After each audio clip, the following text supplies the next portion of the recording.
Hi guys, it is Aoife from Daphne and I'm here with my weekly wrap up.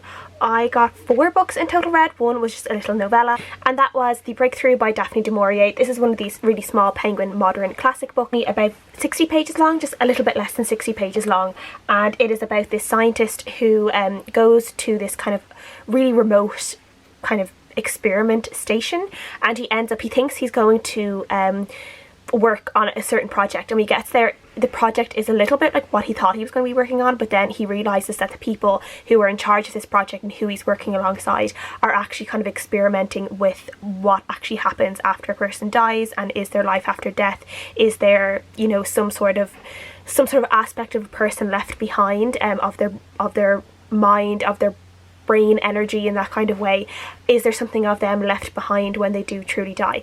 And it is about this kind of, it's just this kind of really short like story about this scientist getting involved with this, and how it's like there's this battle between wanting to see like this scientist, like this breakthrough. Is there going to be this breakthrough in this? Is there like is there something immoral about it? Is there something wrong about it? There is a child that is being used to further their studies. She's definitely described as having some learning difficulties, and it is definitely a little bit, you know, the way they're using the child isn't particularly correct, and it definitely makes you feel a little bit uncomfortable when you're reading it. But overall, as a really short story, I did enjoy it. It wasn't my favourite one that I've read from these little books, but I still did enjoy it. It wasn't terrible, so I gave it a 3 out of 5 stars, just because I feel like for something so small you do have to really enjoy these books to give them kind of like more than 3 stars. So I gave this a 3 out of 5 stars, but I did enjoy it, and it did have that kind of gothic horror-esque feel that I think that Daphne du Maurier's other books have. So I think if you like Daphne du Maurier's writing and you like that gothic feel that you get from those, you will enjoy this little novella as well. The finish was a book I got from NetGalley, and that's Mercies by Kiran, Millwood, Hargrave.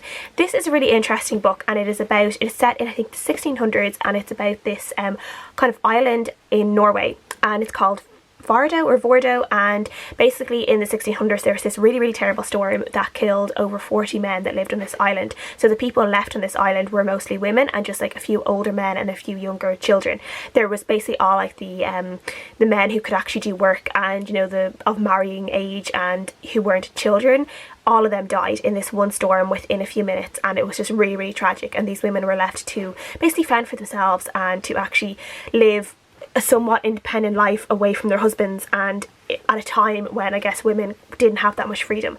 And as they are doing this, a few months later after this happens, there is a new commissioner brought to this island with his new wife, and this commissioner, this commissioner has a lot of ideas about how women should behave. He's quite religious, and it seems to be he is actually some kind of witch hunter. And this book is kind of inspired by the true witch trials in Norway, and what actually happened to some Norwegian women who were accused of being a witch, and what happened to them. And there was actually witch trials on this island, and this story is slightly inspired by that true event. 2 main female characters. We are following Maren, who is a young girl who is living on the island. She was supposed to be getting married to one of the men who died. Now she's kind of been left obviously alone with her mum and with her sister-in-law. Both of them are grieving terribly. She's not in a particularly good situation at home, and she is kind of on the outskirts a little bit as some of the other women become a little bit more righteous in their religious beliefs and start pointing fingers at some women who are living a more independent lifestyle, and you know, makes it easier for those women to be accused of witches and things like that. And then we're also following Ilsa, who is the commissioner's wife, who comes from Bergen in Norway to the island in Norway. So she's coming from city life to this really small island living. She has no idea what to do. She is only about 18 or 19, I say. She's quite young, and she doesn't really know how to keep a house. She's always had servants to do things for her, so Maren ends up kind of helping her, kind of teaching her how to, you know, like make bread and how to clean up her house properly. They end up forming a friendship that is kind of blossoming into something else. I really enjoyed this book, and I was actually kind of nervous going into it, because first of all, when I first read the synopsis of it, I was like, this is going to be a really good book, and we're really going to enjoy this. And then when I started to read it, I actually realised that I had read another book of Kiran, Millwood, Hargrave. I had read The Deathless Girls last year by her, which was kind of a retelling of Dracula's Wives, and I really did enjoy that book, and I kind of was a little bit nervous then going into this one, thinking that what if I don't like this, and it could just be that I don't gel with her writing. But I actually think this one is just written so much better. I just loved how the island kind of came about, how it was described as kind of cold, kind of almost dirty in a way, like the way the women lived and the way the people lived in this island. Obviously the way they were living in these small huts, and they weren't people who would be like, you know, having steaming baths every day. They were people who were like working the land and working the sea, and they were obviously always covered in kind of like this layer of kind of dirt and grime, and I feel like that comes across really, really well, but not in like a bad way, in just like this is how people lived back then. And when Ilsa comes along and you kind of see the real differences between the city living at the time to this kind of island living, and Maren herself sees the real differences between them, and she becomes really self-conscious of how she looks and how she, you know, even her cleanliness and things like that. And I just thought it was really interesting, and I feel like there's real like two sides of this story, because the first part we were following mostly Maren, and she is still in grief for her brother and her father and her fiance who've all died in the storm, and she is kind of like, she's just completely covered in this grief, not just herself but also her mother's grief and her sister-in-law's grief. The first time Maren meets Ilsa is in this like yellow dress, and I feel like it just is a real symbol of the next stage of the book and the next stage of Maren's life in a way, and how Ilsa in her yellow dress signifies kind of a new dawn in a way. And I really like that kind of image in my head of Ilsa coming aboard the island, coming off the ship onto the island in this lovely yellow dress, and I just thought it was lovely. I think Ilsa as a character wasn't done as well as Maren. I feel like I knew Maren more than Ilsa. Also some really interesting conversations in this book about how people at the time treated kind of guess the indigenous people from Norway. So people, they're called the Sami people, this Sami tribe of people who are more indigenous, and they were called Laps a lot in this book, which is I think I believe a racist term to use against these people. And the way they were talked about and how these people were actually fell victim of these witch trials more just because they were a little bit different and had different beliefs and, you know, worship different gods than other people. These kind of books that makes you love women and hate men.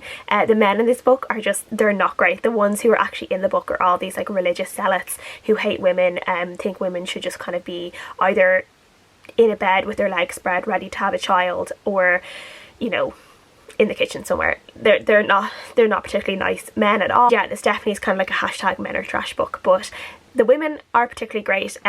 This isn't so much, I will say, from what I first thought of it, of this, like, you know, this island who the women all became really independent. It's not really like that. The women don't become completely independent. We only get like a description of them going out to fish one time, and there are still a lot of women on the island who don't agree with what the other women are doing just to be able to survive. And so yeah, don't go into this thinking that it is going to be like this completely kind of amazing like women power book, because it's not. It's actually quite depressing and quite dark book, because of just the time it's set, the weather, descriptions, and then how these women are treated once some of the women are accused of being witches, and what happens to them and how they're treated is just really terrible. But I did really enjoy this overall. I did enjoy the writing, and I think for people who like burial rites by Hannah Kent, I think they actually will really like this book because it's a similar setting. I gave this a 4 out of 5 stars, really enjoyed it, and I do recommend. And the next book I read was a book that I really, it's not a book that I would normally have picked up, but I absolutely loved the cover. This was a complete cover buy for me, and that was A Kiss at Midnight by Eloisa James. This is a Regency romance inspired by Cinderella,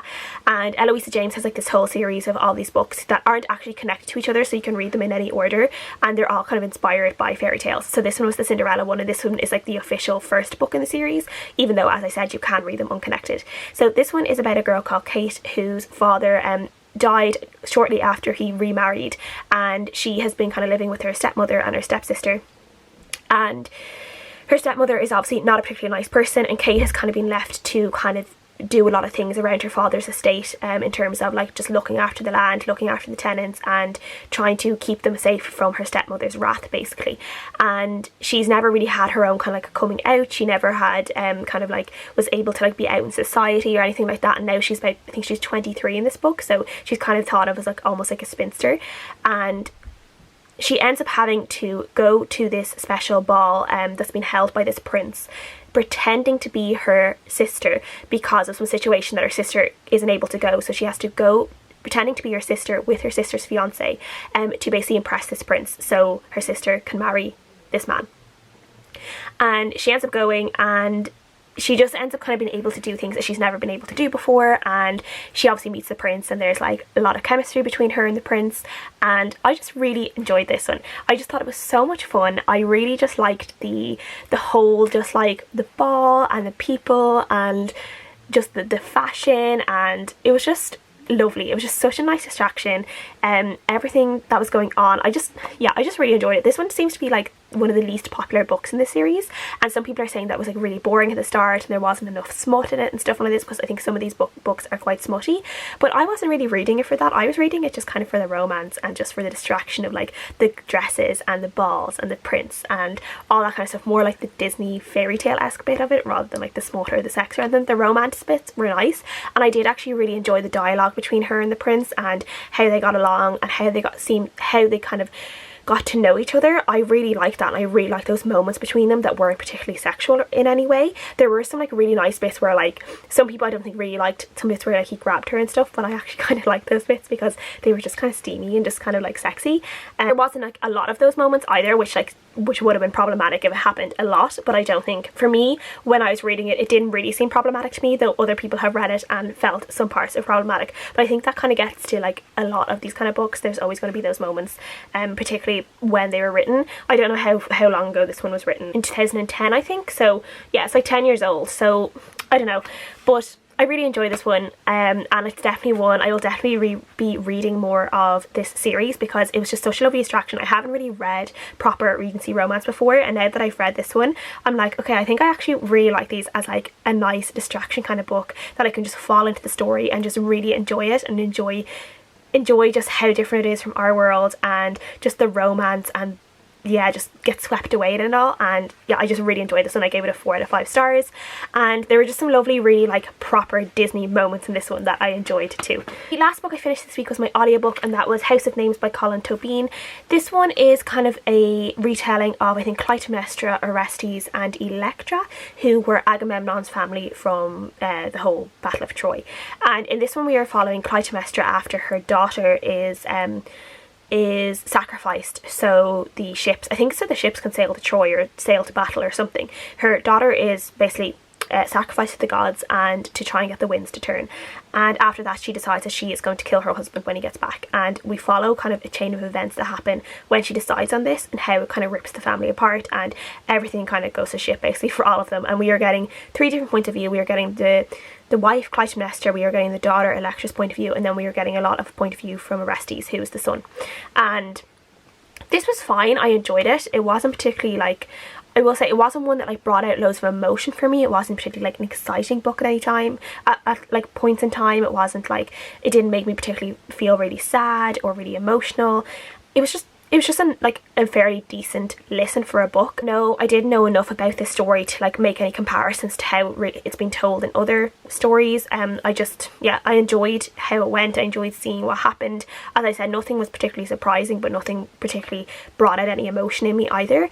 I thought it was a nice book to read while I was just like colouring in or doing my jigsaw or something like that, because it's quite like, it's not really complicated, so you can just, you know, it's a nice one just to listen to while you're doing something else. So yeah, I enjoyed it. I gave it a 3 out of 5 stars. It was decent. It wasn't amazing for me, and that's really all I can say about it. That's everything I have read this week. Please let me know what you guys think down below as always, and I'll see you guys again next time.